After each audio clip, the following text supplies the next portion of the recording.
Hey, what's going down, man? It's your boy D-John. You live in the syrup room, man. I got DOUGHBEEZY in the building. Yes, sir. Man, it's a blessing to have you here. I've been familiar with your music for a very long time. You know what I'm saying? So it's a blessing to sit down and talk to you today. So Man, how everything going with you? Man, I'm good, man. Just boys happy to be back on their feet, man. Recent motorcycle wreck. Took me out the game for a little bit, but Yeah, I saw that, man. I also saw like the pictures and everything. Yeah. So like, man, that's why it's a blessing to see you here right now, because it looked like bad. You know what I'm saying? It was definitely bad. Broken wrist, broken ankle, protruded through my skin. Doctor said it could be up to a year before I can walk again, and we back on our feet in 3 months. Already. You know what I'm saying? 3 months. So just trying to keep this shit moving, man. That's what's up, man. You stand off the bikes, or you put the bikes down, or we back on them? I actually just came back from Austin with my motorcycle club. Shout out my dogs ASR, man.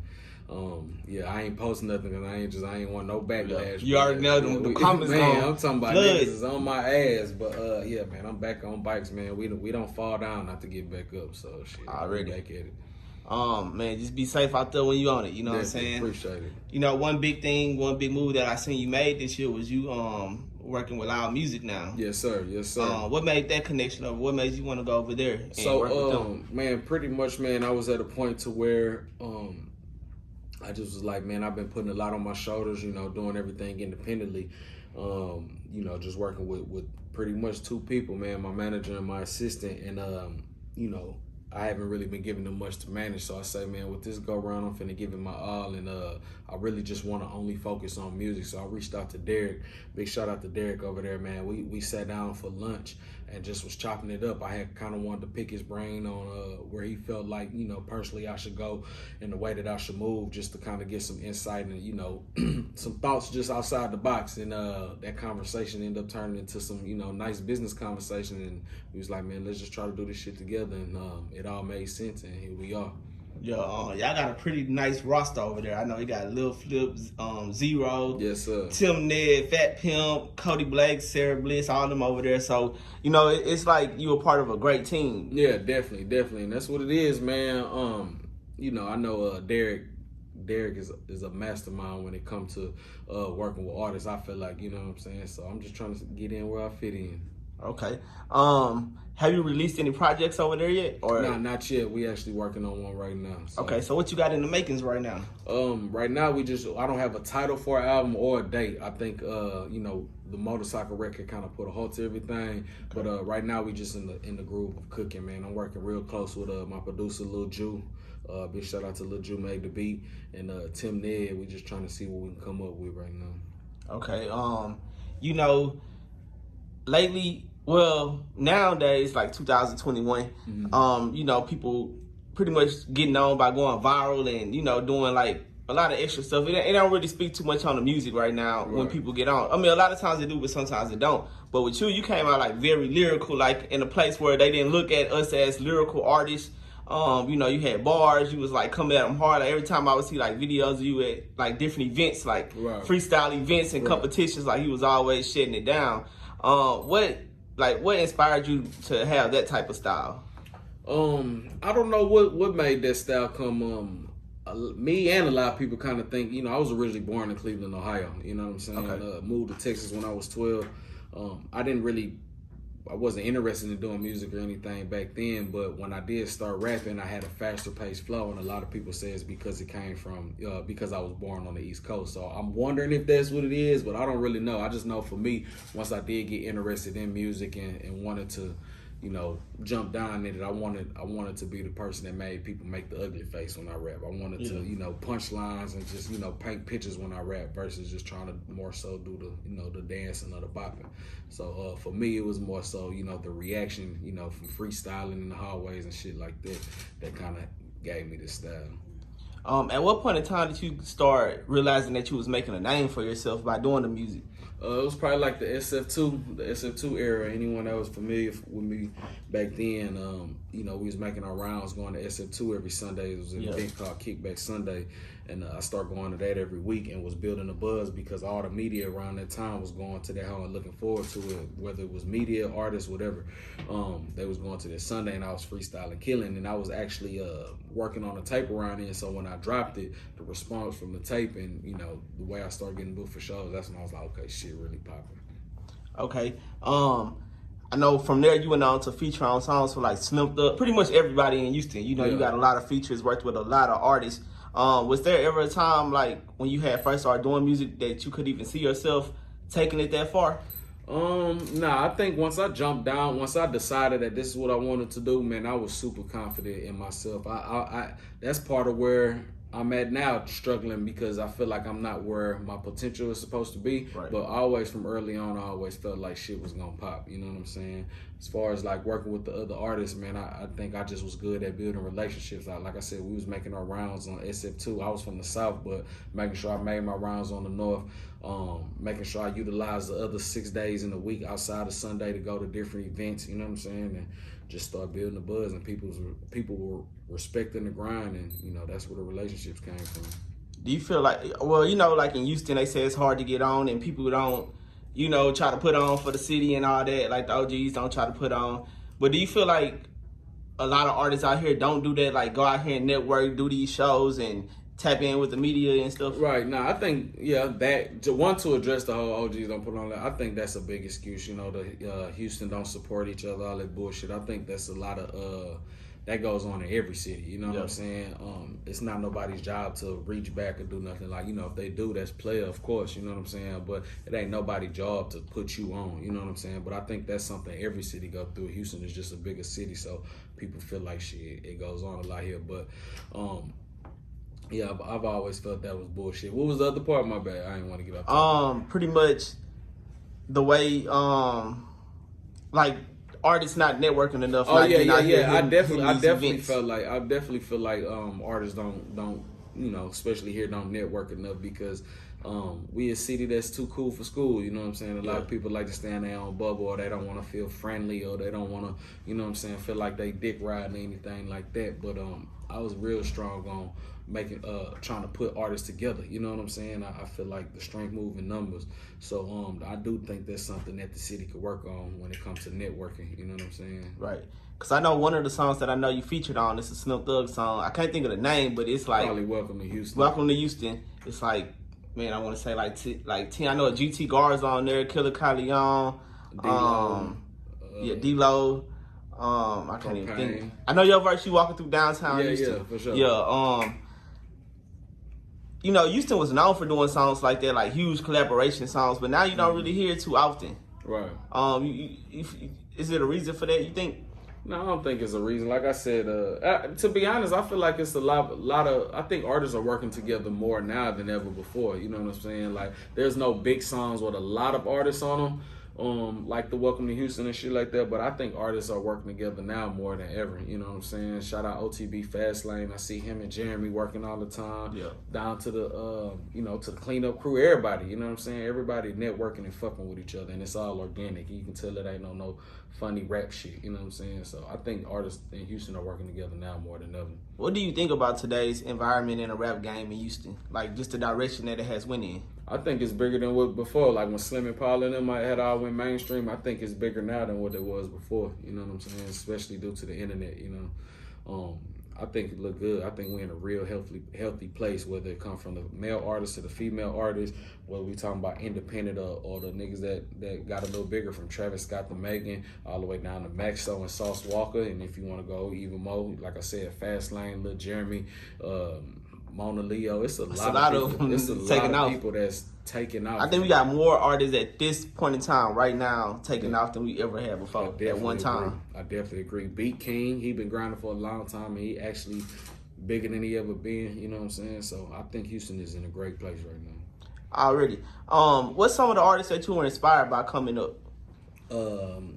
Houston or just period? Just period in general. Man, well, I'll start with Houston for sure.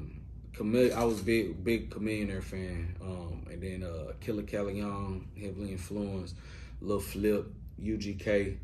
But outside, just on a bigger scheme, I think my first like influence was like T.I., Ludacris, you know what I'm saying? Yeah. I was a big Ludacris fan. Dipset. I just like the balance between lyricism and then, you know, the whole movement thing. You know, I was big on that shit. Already. So at what point did you first start performing? Man, I've been performing since I was probably like 15, 16 years old. I had a partner named Young. Big shout out to my dog Young. That's the nigga that taught me to rap, everything. His mom was behind him tough. That was like the first momager I've ever seen. You know what I'm saying?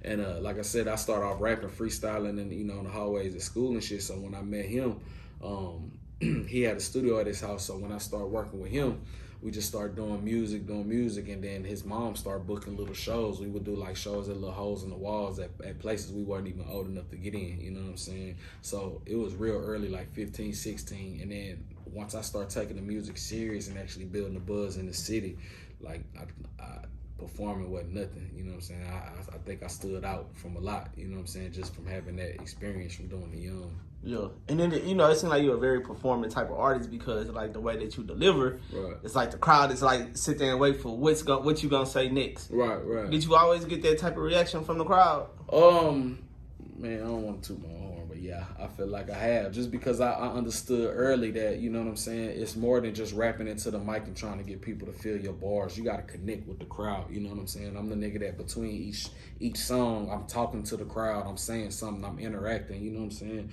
So with that crowd interaction, it's nothing, you know what I'm saying, to get that response back.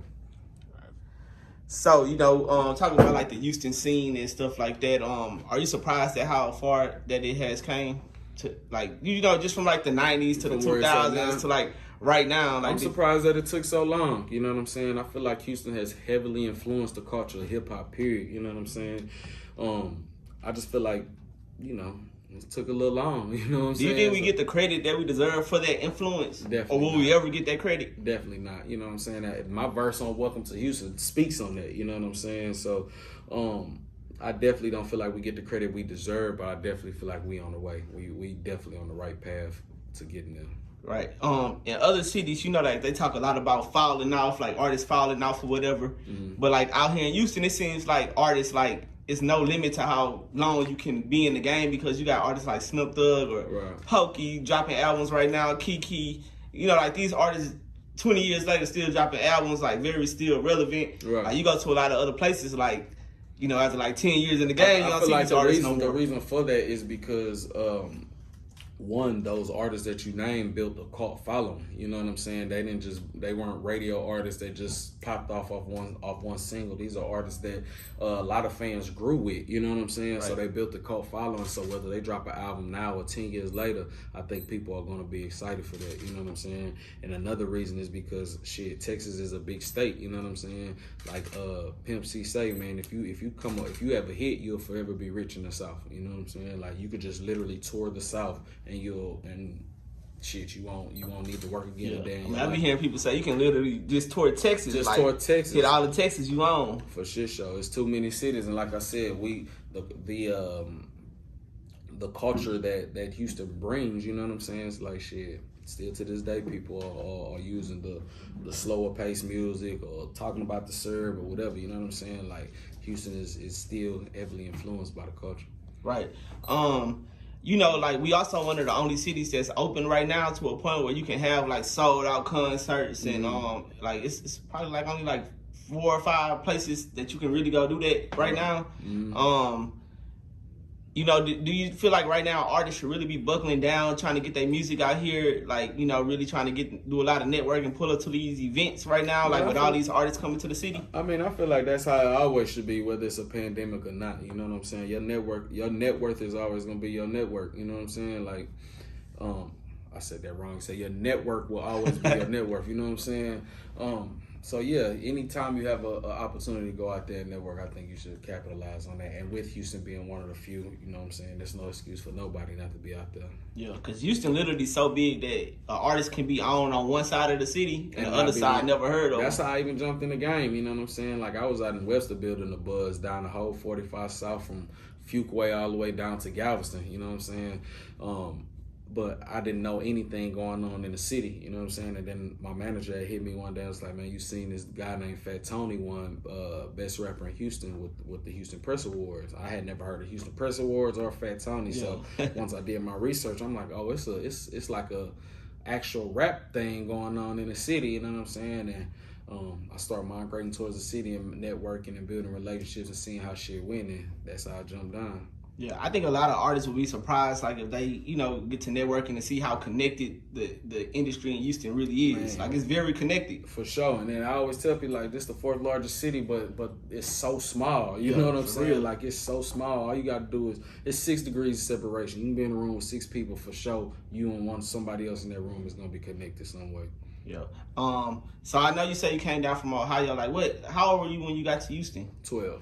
Oh, so you came here enough to be influenced by that culture too. Because I was gonna say, like, your music, like, very Houston, so it would be hard to. I think that's why I stand out. Because a lot of people say you don't sound like you from Houston, but you can tell you from Houston. You feel what I'm saying? So I think I've found a nice balance to where my flow and my cadence is a little different than most are expecting. But once you hear me and hear my content, the shit that I rap about, you gonna know that I'm heavily H-Town. You know what I'm saying? Yeah. So, man, with you having, like, punchlines, because you got punchlines for days, for sure. Yes, like, I'm big on punchlines, and, like, we got artists out here in the South, because people be sleeping. I had a conversation with somebody from the East Coast the other day. They was like, yeah, we got the punchlines, and y'all got the turn up. I was like, nah, bro. Yeah. Like, they got to misconstrue. It's hard parts of the South, but Houston, in Texas, in period, we got a lot of lyrics. Yeah, I had to put that boy on, like, Killer Cali on. Like, he had never heard of him, so I was like, start there, and, you'll work your way up from there. Sure. But, do you, like, hold on, give me a second. All right, so, like, with the punchlines and everything like that, like, do you feel like that was, like, a step-on thing out here down south?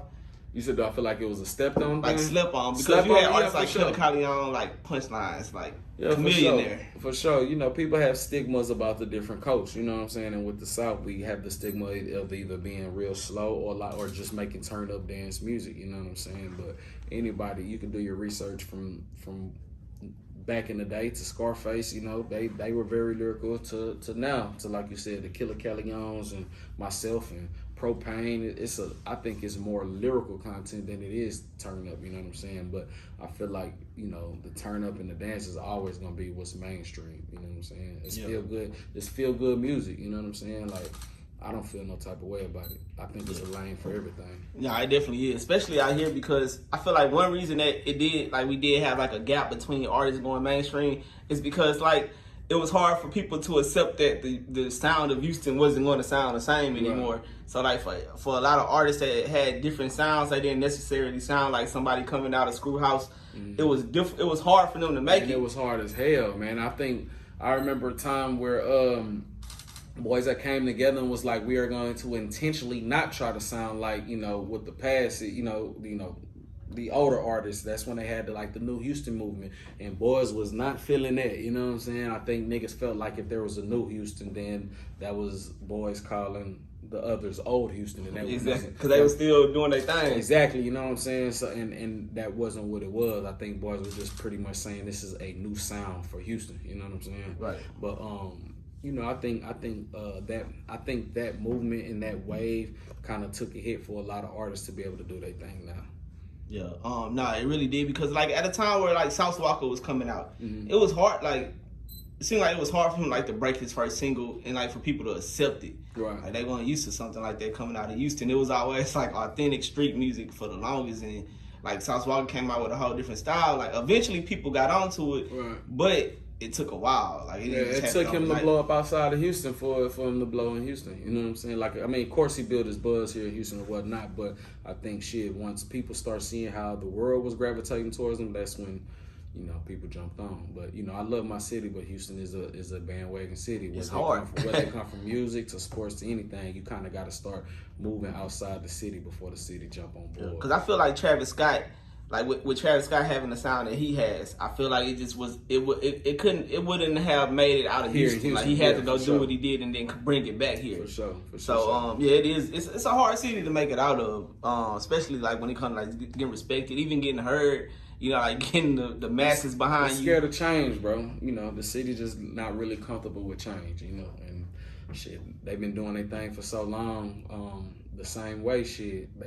I guess most feel like if it ain't broke, don't fix it. But you know, like I said, we in a different time now, man. So I feel like even like all that shit is old. Don't nobody really be worried about that no more. Right. But do you feel like, you know, like we still slept on in a way? Because when you look at like the XXL hip hop list, like, I mean, like last year they had Megan Thee Stallion on there. Right. Like this year it was like 0 artists from Texas. Well, I mean, if you're gonna remove one from the list, who are you gonna add? You know, it's a lot of artists in Houston that's doing their thing, but outside of Megan, yeah, and like you said, she was last year. This year, I don't really see anybody in Houston that's bigger than any of the artists that was on that. Yeah, on that list. I mean, that's why I said it was a pretty solid list, but it's just crazy because I mean we got people that of that caliber in Texas, but you know it just come down to that exposure too. Yeah, at the for same sure, time. for sure. Yeah, and I don't think boys is really slept on. I think niggas is getting the proper recognition that they deserve. I just think right now boys are building. We have the momentum. You know what I'm saying? It's just all about executing now. Right. I want to get into like new music that you're working on. When can we expect like a new project to drop? Man, I'm hoping to drop something within the next 3 to 5 months. I don't, and that's just me talking. I haven't spoke with my team about a specific date or anything, but they are on my ass. Shout out about my dog, you know what I'm saying? They on my ass right now, like, you know what I'm saying? Because I know the people waiting, you know what I'm saying? But right. It's more so, like I said, that Rick had done a lot, and then just for me personally, trying to get back right mentally, you know what I'm saying? Like we've been talking about, the game has changed so much since I've dropped something. So just trying to find where I fit in the game, and to where I don't have to change anything, change myself. You know what I'm saying? I don't want to change, but I also want to, you know, keep up with the times. You also got to adjust with the times, and that's what I want to do. Just find where I fit in. So that's more so where I'm at right now in the creative process. But for me, the goal is in the next 3 to 5 months to drop something for sure. Okay, so you're already working right now then? For sure. All right, so do like incidents like that accident, you know, do stuff like that motivate you to get in the studio and really, you know, push towards dropping these projects? To be honest, this one didn't. You know what I'm saying? If anything, it pushed me further away. You know what I'm saying? Because, excuse me, I battled with a lot mentally. You know what I'm saying? I'm a person that's a busybody. Every day I got to be on the move. That's how I even jumped on the motorcycle. I was always on my motorcycle, always at different events, always here. So to be doing that every day, to one day just instantly not doing anything, you know, when I broke my ankle and my wrist, I was in the hospital 27 days, got out the hospital, wasn't even able to bathe myself for like over a month, you know what I'm saying, let alone walk down the stairs and be able to move around. So to be moving around every day to not doing any movement, that shit did a lot on me mentally, you know what I'm saying? And when it came down to trying to do some music, I wasn't trying to do it at all. I felt like only reason I was going to the studio or trying to do something like that was to please other people. You know what I'm saying? Or do it because I know other people are expecting that from me. So yeah, I think it kind of pushed me further away from it. But now we're in a whole different mind, you know what I'm saying, mind state. Now that I'm on my feet, I'm back Gucci. You know right. What gets you what gets you out of that mind state to even, you know, get back and do, like, come out here and do interviews and to get back in the studio and to push that music again? I think it's your environment, you know what I'm saying? I keep myself around positive people. Number one, my wife, for sure. This whole time has made me appreciate her even more, you know what I'm saying? Just because when shit go bad, you see who really around. You see the one who's gonna hold you. You know what I'm saying? And when I couldn't hold crutches, she was my crutch. You know what I'm saying? I had a broken wrist, so I couldn't be on crutches. So who was my crutch? She's literally my crutch, helping me walk up and down the stairs. You know what I'm saying? So surrounding myself and with her positive energy, my partners that's calling, checking in, pulling up on me every day, making sure I'm good, and like I said, the energy of people saying, man, get off your ass and get back to it. You know what I'm saying? I think it's just the company, Keith.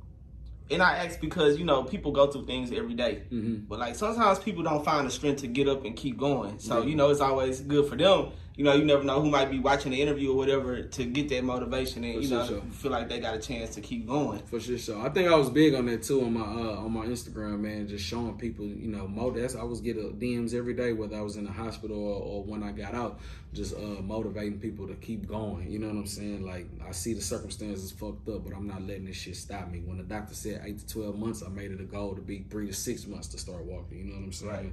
So, and I know that had to be a scary conversation to even hear something like that. Right, for sure. You know what I'm saying? But on the flip side, seeing what it could be, you really appreciate it. You know what I'm saying? It's fucked up that you can't walk, but the fact that you can open up your eyes and talk and still breathe, you know what I'm saying? Nigga fell off a bike at close to 100 miles an hour, no helmet, nothing. You know what I'm saying? I still got my teeth, my nose, got a little scrape on my head, but it's like what it could have been versus to what it is like you grow to appreciate it. Yeah. How long you been riding anyway? May made a year. Last month made a year. You know what I'm saying? Before I went down, I was probably riding about 8 months. But within them 8 months, man, I think I might have put 30,000 miles on a bike, and like that's ridiculous for people. Yeah, I think once you pick that bike up, it's hard to put it back down. It's like freedom. For shit. So that and that's my argument to everybody that say, man, you don't need to ride again or put the bike down, man. That's my freedom. That's my happiness. You know what I'm saying? Anytime I'm stressing anything, you know what I'm saying, jumping on that bike, man, that's my throttle therapy, so it'll never go away. Cool. You know, we coming out of a pandemic right now. Did that slow you down in any type of way? Nah, I don't think the pandemic, if anything, I feel like the pandemic was a blessing, you know what I'm saying? I feel like it brought me closer to the family. I feel like financially a nigga made more in the pandemic than outside the pandemic.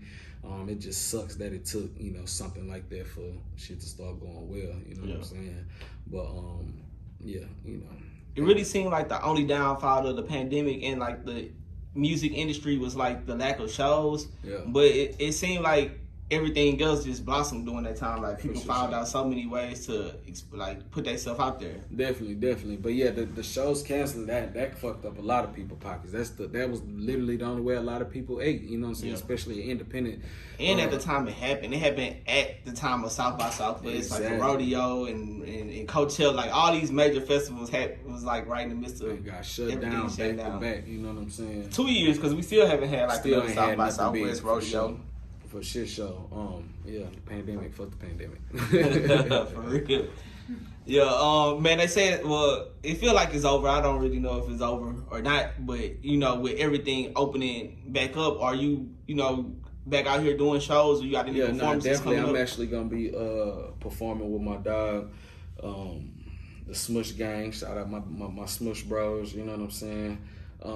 Milo, I'm gonna be performing a song that we got together. I can't remember what day it is, but it's gonna be like in a week or two, I believe.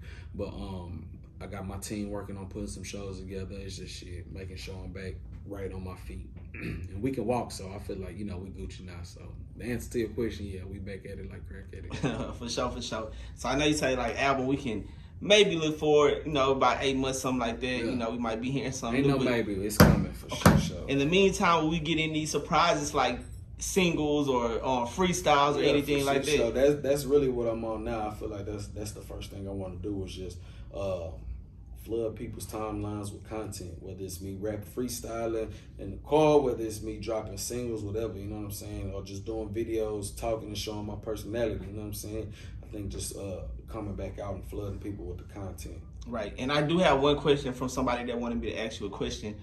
Pretty much what they wanted me to ask you was the difference of being an independent artist versus actually signing a deal and working with a label. Which you know, do you enjoy more? Well, I mean, I haven't signed with a major. The things that I was doing independently is the same thing pretty much with Loud Music. It's just having a team there. You know what I'm saying? We're still independent. We don't have no big budget. It's the same thing. It's just being the difference for me versus where I was at to where I am now is being able to focus solely on music versus me trying to be the CEO versus me trying to be the merch designer, the person that deal with everything. You know what I'm saying? Like, I think just being comfortable to rely on my team, you know. Right. Oh, you know, Loud Music not no regular team. They out here. They out here for real. Definitely. Man, you know, I want to say, you know, appreciate you for coming through to the server room. Do you want? I want you to be able to give, you know, like your Instagram where people can follow you, find you, Yeah, music and all anything that. with a search engine, man. DOUGHBEEZY, DOUGHBEEZY, man. Whether it's Instagram, Apple Music, Spotify, anything with a search engine, man. Tap in with the kid. Right. Well, one more thing. I know, you know, you mentioned SL2. It was a point in time where I know you had like shirts and stuff like that in the store. I remember seeing it. Do you First still artist in Houston with merch. I said it. Yes.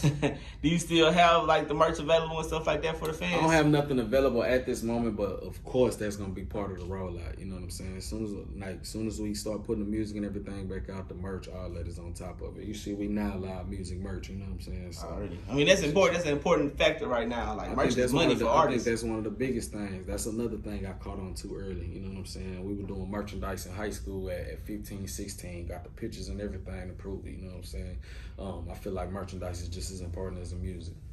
Already. Man, like I said, I appreciate you for coming. You know what I'm saying? I can't wait to hear the new music, everything that's coming. You know what I'm saying? I'm glad to see you back on your feet out here moving around too, man. Really. There you have it, guys. DOUGHBEEZY, man, live in the syrup room, man. Y'all make sure y'all follow him, tap in with the music, follow him on the social medias down below. Tap in, man. It's the syrup room. We out. Yes, sir.